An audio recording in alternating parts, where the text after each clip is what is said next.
Alors, on va essayer de protéger un alcool ensemble. On va même essayer de écrire le mécanisme de la réaction de protection. Alors ici, qu'est-ce que j'ai? J'ai ce qu'on appelle ce composé benzylique. Donc ici, je vais mettre Br. Ça m'éviterait d'écrire X. Ok. J'ai besoin d'une base, NaH, et aussi j'ai besoin de THF. C'est mon solvant THF. Il faut qu'il soit anhydre. Ok. Alors dans la vidéo précédente, on avait parlé de comment préparer un THF anhydre dans le laboratoire. Et si ça vous intéresse, vous pouvez revenir. C'est très intéressant. Ok, du coup, qu'est-ce qu'on va former? On va former ce qu'on appelle O-benzène. C'est ce qu'on voit par exemple directement comme ça, OBN. Ok, c'est ça. Donc BN, c'est ça. Voilà. Ok. Du coup, qu'est-ce qu'on va faire? Ben nous, on va commencer par écrire le mécanisme. Alors, je vais quand même avoir... Alors, j'ai ma molécule de départ. Ça. Qu'est-ce que j'ai? J'ai quelque chose qui ressemble à ça. Voilà. Ça, le brome, c'est un atome électronégatif, donc moins delta. Ici, c'est plus delta sur le carbone, parce qu'il y a un effet inductif, moins I, ok, vers le brome. C'est un atome électronégatif. Donc, je peux pas attaquer, comment dire, je ne peux pas attaquer avec le, comment on l'appelle, avec l'alcool directement, parce qu'il n'est pas très fort, ok. Il n'est pas très fort, on veut faire une SN1. Une SN2, pardon. La première chose à faire, juste avant d'attaquer, c'est une réaction acide-base. Alors, je vous rappelle que le pKa d'un alcool, c'est autour de 15 et 16. Entre 15 et 16, on va mettre 16. Et le pKa de notre base qu'on a utilisé, c'est NaH. C'est ça? NaH. Donc, Na+, H-. Donc, c'est un hydrure. Son pKa, c'est égal à quoi? C'est égal à 35. C'est grand. Donc, entre 35 et 16, on a un facteur, voilà. Donc, c'est 10 supérieur à 4. Ok, donc, la réaction, elle est totale. Elle est possible. Et comment on va faire? On va venir avec...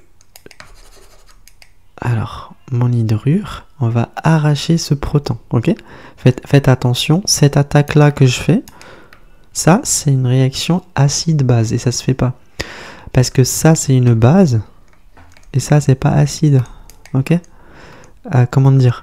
En fait, le doublé là, c'est l'hydrogène qui peut être acide, mais le doublé qui est là, c'est pas ça. En fait, ça, c'est pour faire une réaction SN, pour faire une addition, pour faire une réaction, ok? SN, c'est-à-dire un nucléophile.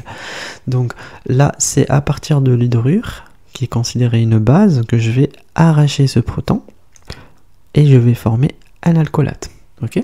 Donc, ce que je vais former là, c'est en fait un alcoolate, RO-, ok? Voilà, RO-. Et du coup, juste après ça, qu'est-ce que je vais faire? Je vais venir avec mon nucléophile maintenant. On va faire une réaction SN, substitution nucléophile. Voilà, ordre 2. Donc, on va attaquer. Donc, mon nucléophile maintenant, il est chargé négativement. Il est fort. Il est plus fort qu'avant. Donc, il va attaquer ici une attaque dorsale. Et le brome, il va partir. Ok? Donc, qu'est-ce qu'on va former?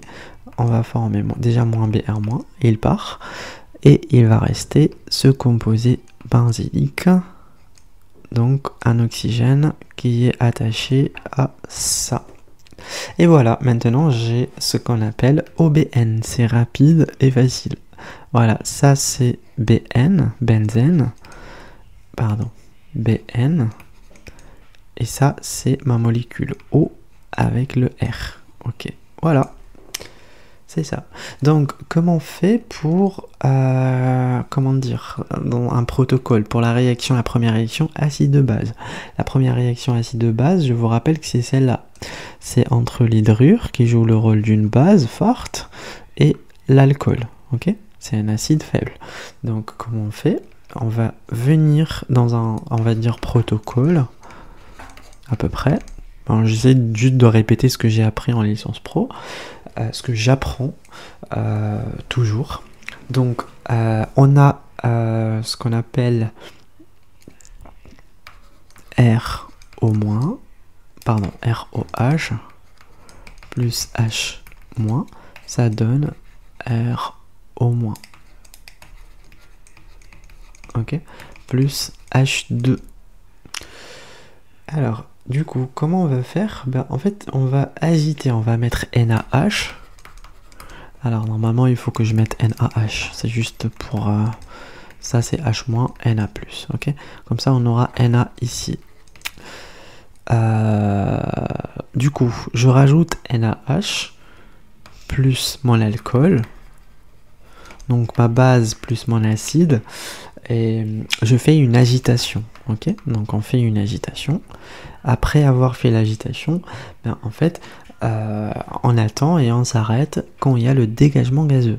Pourquoi? Parce qu'en fait, il y a ça. Donc ça, c'est H2, c'est un gaz. Donc on voit la formation de H2. Quand H2 est formé, c'est que l'alcoolate, il a été formé aussi, ok? Donc jusqu'à un dégagement gazeux, on va arrêter la réaction. Donc,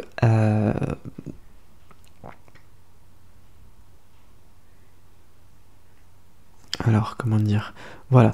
Donc, ça veut dire que mon alcool, il a réagi avec la base, et la base, du coup, elle a arraché son hydrogène pour pouvoir former deux hydrogènes qui sont là. Les deux hydrogènes, c'est sous forme gazeuse, donc c'est pour ça qu'on voit ce dégagement. Ok, voilà. C'est ça, donc c'est un peu, c'est pas compliqué. Alors maintenant, donc peut-être dans une autre vidéo, on va voir la réaction de déprotection de celui-ci, ok?